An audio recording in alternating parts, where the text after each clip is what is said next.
Hey, and welcome to this extremely important lessons. Basically, a lot of people think that you just need more information in order to achieve success. You might not know the latest growth hacks, but the reality is that information does not equal success. Like we have, for example, let's say information I, times person A equals success. So this person A has success with the information I. Another person B, has the same kind of information, but this person fails. Okay. So the information is the same, but still one person has success with it. The other one, not so much. So information does not equal success. There must be something different. And that is the difference between person A and B, and the difference is that person A interprets and acts on information differently. So this person A has a different mindset and is in fact a different person, okay? And the reason why most people fail nowadays is that they don't want to change the way they think or how they behave. They want to have things. They want to become a millionaire, become rich and all that stuff, but they don't want to become the person that deserves it. So this is really, really important to understand. So the person that is to blame for everything is you. Okay. So eat that. It's like you are the creator of your life pretty much. And if you're not there where you want to be, it is because of you. And we mostly focus on what we need instead of focusing on what to fix or get rid of in order to become successful. Like I said, for example, we just think about the newest growth hacks or strategies that we don't know. So it's just about new information. But maybe we have this kind of entrepreneurial handbrake on. We sit in a nice car, we press the gas, but we're not really going anywhere. And that is because we need to release our handbrake. And the handbrake is actually our mindset. And sometimes we need to get rid of limiting beliefs and stuff that's really holding us back. Okay. It's not about the new information. It's about cutting some limiting beliefs and changing who we really are. So the identity you have right now is obviously not capable of achieving success. Otherwise, you would be successful already. And the key is to become the person who achieves success. So, for example, think of a lawyer versus a lottery winner. Okay, both, let's say, are millionaires. But what if both of them lose their million? There is an economic crash or whatsoever. So who do you think will become a millionaire again within the next years?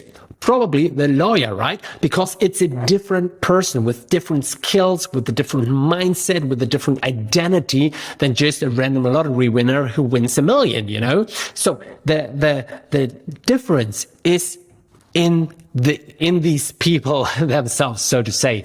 So, actually you need to change your identity for success. And so this is really important to understand. Our mind is designed to keep you safe, for tigers and lions out there, like a really ancient, let's say, mindset that we have. But the thing is, risk is required to get rewards. And risk in terms of investing in yourself, trying new strategies, pitching, facing rejection, going out there, being criticized by the marketplace. For example, if you run paid ads, you will get negative feedback and all that stuff. You might be afraid that your idea or whatsoever is kind of attacked out there, or the fear of running paid advertising, spending money, going out of your comfort zone and all that stuff. Like if you are not willing to invest money in, for example, the stock market or in cryptocurrencies or in real estate or whatsoever, you will not get rewards. So you need to risk something, okay? But the thing is, risk is the opposite of safety. And so our mind naturally opposes success. Okay, this is really, really important to understand. Your mind doesn't want you to be successful. It wants you to stay safe. And so it's an internal battle because your mind opposes basically risk and thus success. But on the other hand, you of course want to be successful. But so you have to fight with your mind, your identity. And the thing is, we become what we think about. So our thoughts create our feelings, how we feel, and then our feelings create our actions, and our actions create the situations we're in. And here is a diagram for that. So, for example, it all starts with who we are, our identity. This turns into our thoughts and beliefs.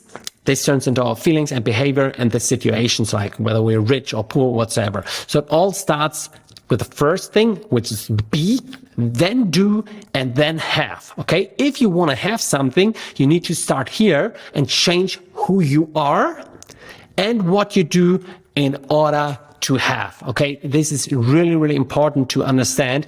And now comes the concept of the higher self. Okay? Right now, here you have your current self. And with your skills, your knowledge, your current identity, you reach, for example, level 1. Okay, let's say this is your current identity over here. And of course, you want to get to level 10, your dream life, so to say. And most people just want to go straight up there. But the thing is, you cannot just go there with your current identity, with your current self. It's just not possible, okay? First, you need to become your higher self. You need to act out of your higher self in order to then achieve level 10 and get your desired outcome. So this is really, really important to understand. And I heard a nice anecdote from the dating space that, for example, some guys are complaining that they are not able to get the right attractive women whatsoever, you know. And the thing is, their current self doesn't attract these kind of women, okay? So first, in order to attract these 10, level 10 women, so to say, you need to upgrade yourself. Become a person that attracts these kind of women, you know? Put yourself together, get a proper job, you know? Learn how to behave and all that stuff, whatever is missing. So you first need to change yourself in order to achieve that level. So that is really important. And yeah, who you are right now is not who you will be when you achieve the things you want, okay? This is you now, and this is where you want to be. And if you have, or when you have success, you will be a different person. That is really, really important to understand. So right now, the current self reflects as well in your business, so to say. So if you're chaotic or whatsoever, you know, your business will be chaotic. So you need to change yourself, start being organized and focused and all that stuff, and then you will achieve success. But in the end, you will become a different person because only this person over here is able to, let's say, become a millionaire, become successful, not this person you're right now. So you need to change, once again, become or act out of your higher self.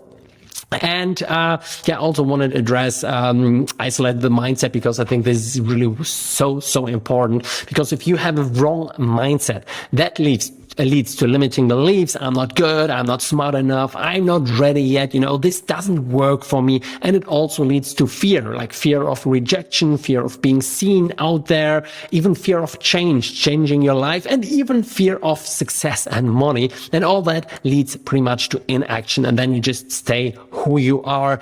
And I often see entrepreneurs with this, victim mentality. You know, everyone wants to rip me off. The reason why I'm not successful is because I got screwed over. Everyone offering help and guidance is a scam, being jealous of others' success, thinking it's all about luck and all that stuff, you know. But the thing is, really, you need to understand that you have a lot of beliefs inside your head. And if you're in your mid-20s, 30s, 40s, 50s, or even older, you have like a really strong brick wall. So all these bricks are beliefs, you know, that shape your identity and that you think are real. And sometimes you have wrong beliefs, you know, within your world, and you need to break it down, and this is why it's sometimes good as well when it comes to mentoring or coaching, to be just a little bit tough, and really question stuff and really break some of your limiting beliefs so you can rebuild a better wall. And here's a nice quote from Eckhart Tolle: observe your thoughts, don't believe them. And this is a little task that I can recommend. By the way, I can recommend his books as well.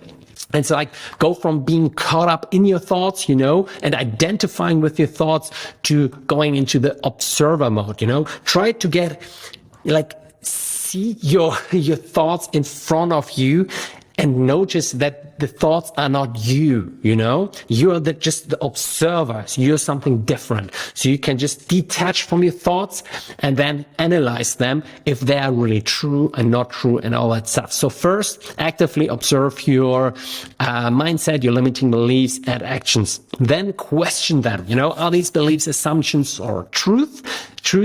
And are my actions in alignment with my goals?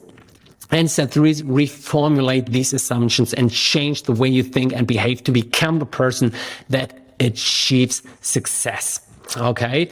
And for example, when a customer says to you, nah, I can't afford it. It's just too expensive. I can't spend that amount of money, Your scarcity mindset, or when you act out of scarcity, you might say something like, oh, well, yeah, I need to lower my prices, people just can't afford that. And this turns into a downward spiral, Yeah, then you start charging less, you make less money, you attract the wrong kind of people.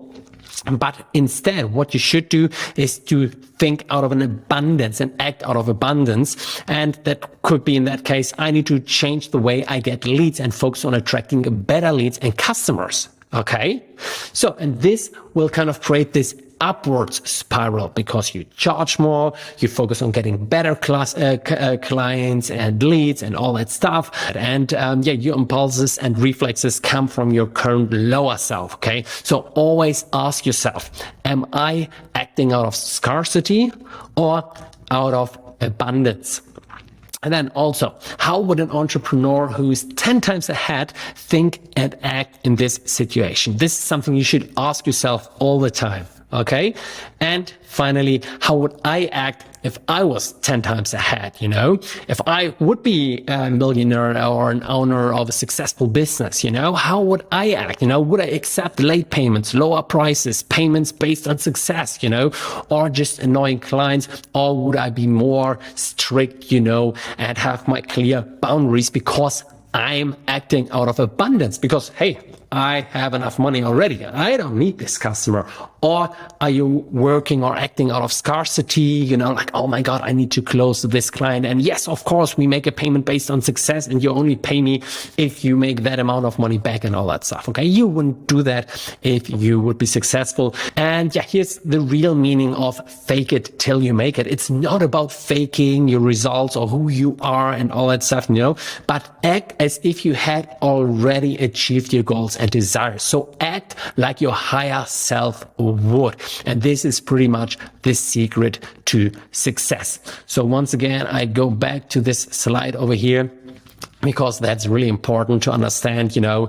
It all starts on top with your identity. This will shape your life, the situations where you're in, whether you're rich or poor or whatsoever. So always first focus on being, then doing. This will lead to having. So I hope you enjoyed this lesson.